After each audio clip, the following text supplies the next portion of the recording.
Investigando un poco por internet me encontré con casos de leyendas bastante extraños, y uno de los que más me llamó la atención fue el de la dama tóxica. Pero, ¿cuál era la leyenda de esto? Bueno, se dice que en 1990 una mujer llegó a un hospital en California, pero no era alguien normal, ya que esta comenzaría a afectar a las instalaciones del hospital, enfermando a múltiples enfermeros o incluso causándoles la... Se decía que irradiaba gases tóxicos que hacían que los equipos de los hospitales dejaran de funcionar. Algunos de los relatos más locos incluían que lograba derretir el suelo, pero eso solo era una leyenda. Aunque como todas las leyendas que te contaré en este video son reales, tendremos que profundizar más en el caso. Así que les doy la bienvenida a las extrañas leyendas que resultaron ser ciertas.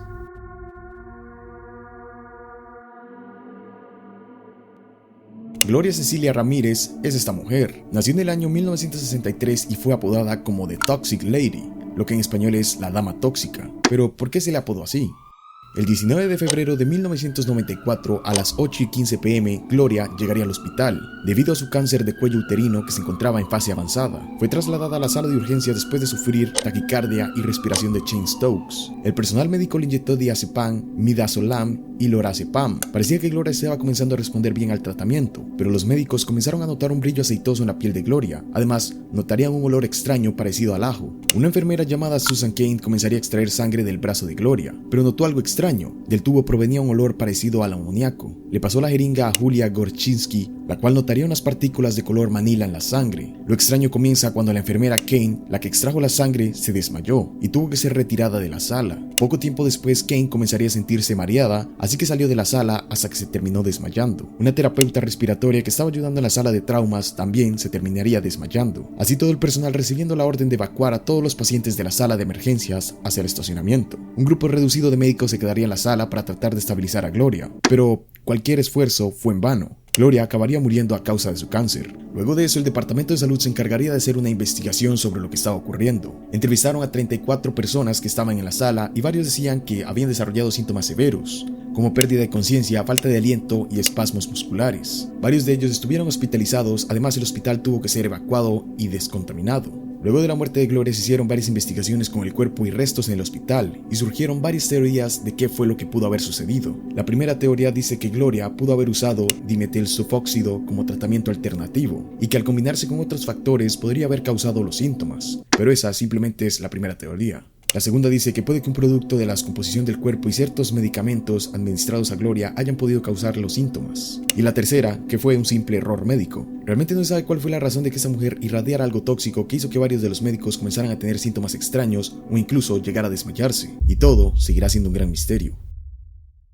Alrededor de los años 1920 y 1930 surgió la leyenda de que en la carretera del condado de Bear, Pensilvania, si conducías en la noche te encontrarías con una figura humanoide, sin rostro, alta y delgada. Esta deambulaba por las carreteras. Los citadinos realmente no sabían la razón del por qué deambulaba por ahí. Simplemente se contaba que era bastante aterrador verlo en las calles y las personas lo apodaron Charlie sin rostro. Pero toda esa historia realmente tiene un trasfondo mucho más triste. Verán, Raymond Robinson, nacido en 1910 en el condado de Bear, Pensilvania, su vida fue normal hasta que en 1919, a los 9 años, sufrió un terrible accidente. Robinson estaría tratando de examinar un nido de pájaros en un puente mientras se acercaba a él. Por accidente tocaría un cable de alta tensión y esto lo dejaría con heridas de por vida. Perdió su rostro y parte de su brazo derecho y esto claramente haría un cambio en su vida, ya que las discriminaciones de las personas llegarían, sobre todo en la escuela, así tomando la decisión de que lo mejor sería salir únicamente por la noche, lo cual es aún más tétrico. Pero así fue como durante un largo lapso de tiempo salía por las noches a caminar en las calles del condado de Bear, Pensilvania, haciendo así que varios de los conductores del lugar, al alumbrar con las luces y ver a alguien sin rostro caminando en la carretera en la oscuridad de la noche, los asustara tanto como para empezar a correr la voz de Charlie sin rostro. Algunas personas sí se paraban para hablar con el hombre y notaban que era alguien educado y amigable. Raymond dedicó su vida en hacer cinturones y carteras de cuero, escuchaba la radio y aprendió braille. Raymond continuó haciendo sus caminatas nocturnas hasta que en 1985 murió a sus 74 años. Y si se preguntan si llegó a ser atropellado, se dice que sí, llegó a ser varias veces atropellado. Si bien en varios de los países existen las leyendas de que hay túneles subterráneos escondidos debajo de las ciudades, pueblos, monumentos, instituciones o incluso casas, esto sin embargo no se había podido demostrar. Pero en México es diferente. En Puebla un equipo de construcción se encontraba excavando y fue cuando descubrieron una red de túneles y se cree que tienen 500 años de antigüedad y que tienen una longitud de 10 kilómetros. Son lo suficientemente altos como para que una persona pueda cabalgar a caballo ahí dentro. Varias teorías surgieron sobre estos túneles, como que era una forma más fácil de abastecer el agua al pueblo. Otros también pueden haber sido utilizados por soldados durante la batalla de la liberación mexicana, aunque también podrían haber sido utilizados por el clero o también por la gente común. Aún así me parece bastante oscuro que realmente existieran unos túneles ahí abajo y nadie lo supiera. A día de hoy, estos túneles son una atracción turística en Puebla. West Hobart es un suburbio del centro de la ciudad ubicada en Tasmania, Australia. A lo largo de los años surgieron varias leyendas, historias y relatos de supuestos sucesos extraños, como apariciones de fantasmas y actividades paranormales en este sitio, contada tanto por turistas como por residentes del lugar. Y honestamente, no es difícil ver por qué. West Hobart es una ciudad bastante antigua con un ambiente generalmente oscuro y espeluznante. La mayoría de estas historias han resultado ser falsas o las personas que hacen las acusaciones no tenían la suficiente evidencia para respaldarlas, lo que hace que probablemente se traten de simples engaños. Pero resulta que al menos una de estas historias puede que sea verdad. A finales de los 80 y mediados de los 90 comenzaron a circular rumores sobre una casa en West Hobart que aparentemente estaba embrujada. Esto enloqueció a los que habitaban en ella. Al principio los rumores crearon una gran incertidumbre y misterio en toda la ciudad, y los que vivían cerca hicieron todo lo posible para mantenerse alejados de la casa embrujada. No fue hasta meses después que las autoridades comenzaron a hacer sus investigaciones y finalmente obtuvieron la verdad detrás de todo esto. Si bien era cierto que los habitantes de la casa parecían estar volviéndose locos, no tenía nada que ver con actividad paranormal, sino con el hecho de que una de las enredaderas de Datadura había estado creciendo a través de los árboles directamente sobre la casa y arrojando hojas al tanque de agua de lluvia de la familia. Durante mucho tiempo la familia había estado consumiendo microdosis de la planta todos los días, lo que los hacía perder lentamente la cordura y lo que hacía que perdieran la clara percepción de la realidad. Si nunca han escuchado hablar de la Datadura, es una especie de planta de la familia de las solanaceas, también conocida como astramonio o hierba del diablo. Pero, ¿por qué se le conoce así? Aunque la planta en sí parece bastante inofensiva, es conocida por tener propiedades alucinógenas extremadamente poderosas. Esta es la razón por la cual fue utilizada durante siglos por las tribus nativas americanas en rituales de iniciación y otras ceremonias. Los aztecas también usaban la Datadura como un analgésico en ciertos rituales. También se usa comúnmente como ingrediente del ritual de zombificación en la región Budo haitiana, donde se le conoce como el pepino del diablo. Nombre curioso, pepino del diablo. La Datadura no es un alucinógeno recreativo y hay una razón por la que solo se usa en rituales y ceremonias espirituales, y a veces por personas irresponsables que no tienen ni idea de qué es lo que se están metiendo. En dosis bajas a medias, la Datadura causa experiencias delirantes extremadamente angustiosas, y en dosis más altas pueden provocar parálisis e incluso la muerte. Hoy en día la mayoría de las tribus reconocen a la Datadura como una planta altamente tóxica y peligrosa, y han dejado de usarla. Entre 1999 y 2005, un extraño y desconocido comenzó a aterrorizar las calles de Japón. Este caso es peculiar ya que 5 personas fueron encontradas a lo largo de 6 años. La causa era una inyección letal, pero lo que unía a cada caso era que la víctima tenía una carta de naipe de corazones al lado. Estas tenían escrito una letra y si las juntabas todas, según la cronología de cada caso, decía Alice. Ahora, lo extraño de este caso es que nunca se encontró el perpetrador, y además solo fueron 5 víctimas en 6 años, y ninguna de las víctimas tenía correlación entre sí, por lo que la identidad del autor y los motivos se desconocen, y se cree que fue una leyenda a pesar de que fue un caso verdadero y que se habló en Japón. Pero ¿por qué están leyendas que resultaron ser ciertas? Bueno, Alfredo Galán, originario de España, en 1998 entró al ejército de tierras en la base militar de Goloso, en la rama de infantería mecanizada, donde llegó a ser cabo y que posteriormente acabó en primera división acorazada de Brunete. Llegó a participar en 2 misiones de Bosnia en agosto y diciembre del 2000, y mayo y octubre del 2002. Suspendió las pruebas de ascenso a sargento y posteriormente las pruebas físicas de acceso a la escala de cabos y guardias de la Guardia Civil. Su unidad terminaría siendo relevada de Bosnia y fue enviada a limpiar el derrame de petróleo, conocido como el Chapapote. Luego de robar un vehículo tuvo problemas con sus superiores. Pero, ¿cómo se conecta este caso con el anterior? Bueno, Alfredo Galán después de sus crímenes se le conocía como la baraja. Pero, ¿por qué? Alfredo cometería sus crímenes con una Tokarev del calibre 7.62, que fue extraída después de su paso en la milicia. Con esta arma le disparaba a sus víctimas a sangre fría, sin ningún tipo de razón aparente y totalmente al azar. De hecho, ni se escondía, iba por la calle y miraba a una víctima y la atacaba, pero no le quitaba sus pertenencias ni nada. Una de sus primeras víctimas fue Juan Francisco Ledesma, un portero del edificio número 89 de la calle de Alonso Cano, el cual se encontraba dando de comer a su hijo de 2 años. Galán entraría a su casa, lo haría arrodillarse y frente a su hijo de 2 años le la cabeza. El 5 de febrero perpetraría su segundo crimen, uno en una parada de autobús, en el que acabó con Juan Carlos Martín Estacio, un empleado de limpieza de 28 años. Lo curioso está que al lado de su cuerpo había una carta de naipe, para ser más específicos, un as de copas. Y realmente que esa carta estuviera ahí fue una completa casualidad, ya que al principio él no dejaba cartas de naipes, pero esto confundió a los medios de comunicación y lo llamaron el as de la baraja. Los siguientes crímenes serían ese mismo día, entraría al bar de Rojas y sin decir nada comenzaría así acabando con 2 personas y hiriendo a la dueña del bar. No dejó ninguna carta ya que pues de momento no había escuchado de su apodo.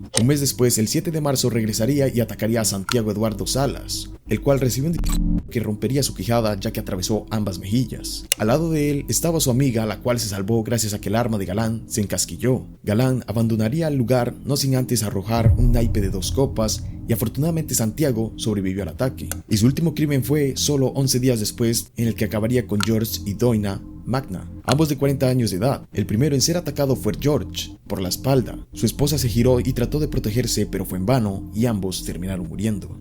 Ahora, ¿cómo es que fue encontrado el de la baraja? Bueno, la policía ya había conseguido varias pistas y además conocían que se trataba de un ex militar, pero aún así no lograron atraparlo hasta que una noche, borracho, se acercó a un oficial y él mismo dijo que era de la baraja. El oficial al principio no le creyó debido a su estado de embriaguez, pero horas más tarde fue a la comisaría en la que dijo que era la baraja, y para que le creyeran aportó un dato que no se le había dicho a los medios de comunicación, que las cartas tenían una mancha azul detrás. Este dato fue verificado y procedieron a su arresto. Lo que más hace gracia es que después de que sus niveles de alcohol en sangre bajaron, decidió retractarse, pero bueno, aún así lo interrogaron y fue llevado a juicio. Los motivos de por qué cometió estos crímenes los menciona él mismo. Dice que luego de ir a la guerra no acabó con nadie, y él quería sentir qué es acabar con alguien. Además, descontento con ser relevado a tener que limpiar petróleo, decidió salir a las calles y acabar con personas totalmente inocentes. Fue sentenciado a 142 años en prisión y luego de ver su historia, espero que se pudra en la cárcel. Si pudieras volver a los años 70 y pasar el tiempo en Staten Island, probablemente no te llevaría mucho tiempo escuchar sobre la leyenda de un hombre llamado Cropsey. Según la historia, Cropsey era un y asesino en serie que perdió a su hijo y recurrió a robar a los hijos de otras personas para lidiar con su dolor. La Llorona americana, pero en versión hombre. Bueno, según la leyenda de Cropsey, también tenía un gancho en lugar de una mano, cicatrices, quemaduras y heridas abiertas que cubrían toda su cara y cuerpo, y una apariencia generalmente muy extraña. Considerando las grandes áreas de bosques deshabitados, no es tan inesperado que una historia como la leyenda de Cropsey llegara a la cultura mainstream en algún momento. Desafortunadamente, esto no era solo un cuento exagerado o inventado por los padres de Staten Island, para evitar que sus hijos se adentraran en el bosque y se perdieran. Aunque la leyenda tiene algunos elementos obviamente inventados como la mano de gancho y las horribles cicatrices y quemaduras, en algún momento a principios de los años 70, los niños de Staten Island realmente comenzaron a desaparecer. Y fue entonces cuando la línea entre la leyenda y la realidad comenzó a difuminarse, y la historia de un verdadero Cropsey reemplazó inmediatamente a la leyenda urbana. Pero, ¿cuál es la historia real de todo esto?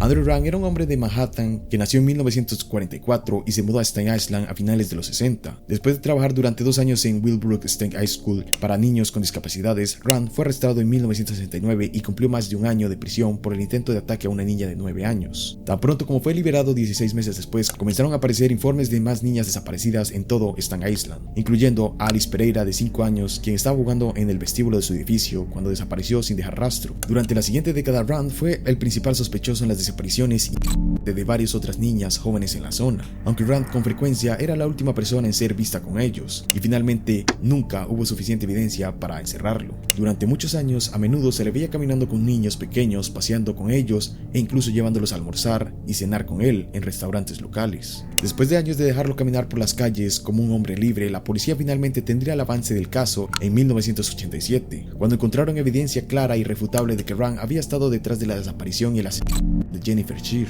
una niña de 12 años con síndrome de Down. En 1988 fue condenado a 25 años de prisión y mientras estaba tras las rejas se encontraron más y más pruebas que lo vinculaban con varias otras desapariciones en Staten Island en los años 70 y 80. Desafortunadamente solo fue acusado de un crimen mayor adicional en 2004, que fue el de Holy Hands Hoax, gracias a la cual pasará los próximos 13 años tras las rejas hasta 2037, y si vive tanto tiempo tendrá 93 años cuando salga.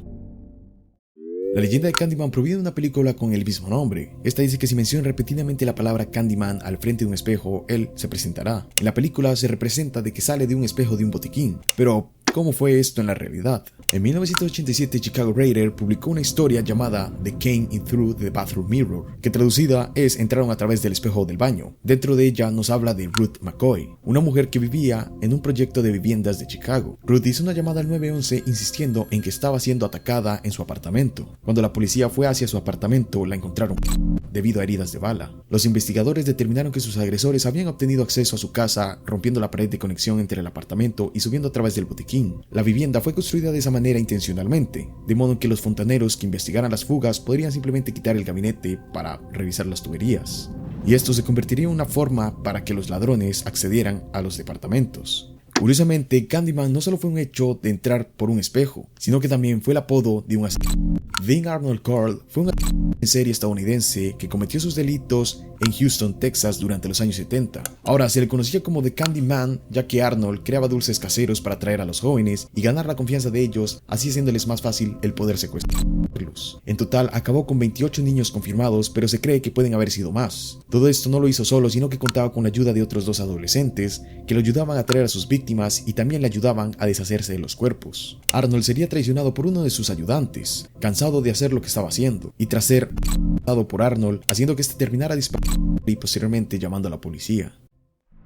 El Valle de Quebec es una de las regiones más hermosas de Maine, con más de 8.000 kilómetros cuadrados de bosque, colinas y un paraíso natural que rodea el río de Quebec. Muchos propietarios de las cabañas del área de North Pond en el Valle de Quebec han descrito el área como el lugar más tranquilo de la tierra, pero no siempre fue así. A lo largo de los años 80, 90 y principios de los 2000 hubo informes de más de 1.000 robos en las cabañas de North Pond. Durante décadas nadie supo quién era responsable de los robos, especialmente porque siempre se llevaban a cabo cuando no había nadie en la casa. Los propietarios de la cabaña pronto notaron que los robos parecían seguir un patrón, alcanzando su punto máximo en los días previos al Día de los Caídos y después del Día del Trabajador. En cuanto a los artículos robados, iban desde comida hasta utensilios de cocina, libros, tanques de propano y artículos de tocador de todo tipo. En ausencia de un sospechoso concreto, los lugareños finalmente lo llamaron el ladrón de North Pond, aunque para ese entonces no había nada que surgiera que los robos fueran cometidos por una sola persona. Aunque no era raro que grupos de propietarios de viviendas se aventuraran a los bosques para tratar de encontrar el ladrón de North Pond, nunca encontraron ningún tipo de rastro, lo que aumentó el misterio de la leyenda. Una tarde del 2000, 100 personas asistieron a una reunión de propietarios de viviendas de North Pond, y cuando alguien preguntó cuántos de ellos habían sufrido robos, casi todos levantaron la mano. El ladrón de North Pond se convirtió rápidamente en una especie de figura extraña y la leyenda se compartía frecuentemente alrededor de las fogatas de la zona. Durante años nadie pensó que la persona o personas detrás de los robos alguna vez serían encontrados, pero en abril del 2013, un hombre llamado Christopher Thomas Knight fue arrestado en medio del bosque en el área de North Pond por un oficial que se había propuesto como única misión llevar al ladrón ante la justicia. Tan pronto como lo llevaron a la estación de policía, los policías le preguntaron por qué no respondía a ninguna de sus preguntas.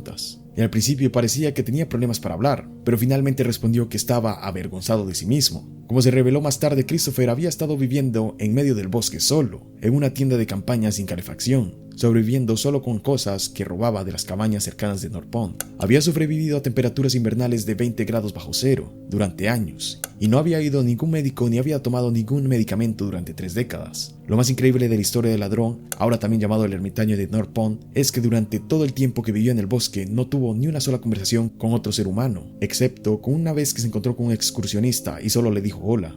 Bastante comprensible. Chris había perdido el interés en llevar la cuenta del tiempo, por lo que cuando le preguntaron cuánto tiempo había estado en el bosque solo, respondió desde el desastre nuclear de Chernobyl, que tuvo lugar en 1986. Y como descubrieron más tarde los investigadores, tenía 20 años cuando decidió convertirse en el ermitaño. Solo un par de años después de la escuela secundaria, aunque nunca le dio a las autoridades una razón real de por qué decidió desaparecer. En todos sus años de aislamiento se esforzó por preservar su privacidad. Nunca encendió fuego, solo se movía de noche y no había ningún tipo de comunicación con el resto de la sociedad durante más de la mitad de su vida. Nunca había conducido un automóvil, enviado un correo electrónico o incluso no había ni siquiera descubierto el internet hasta su arresto. Curiosamente, a medida que los policías profundizaban más y más en su historia, se dieron cuenta de que sus únicas posesiones reales eran unas gafas que había estado usando durante 30 años. E incluso se podía ver una foto del anuario de la escuela de la secundaria Lawrence en 1984. Todo lo demás, hasta su ropa interior y chaqueta, lo había robado de las cabañas de North Pond. Después de una investigación, Knight fue sentenciado a 7 meses de prisión y después de eso desapareció de nuevo. Y según la policía, ahora vive una vida tranquila y pacífica en la zona rural de Maine.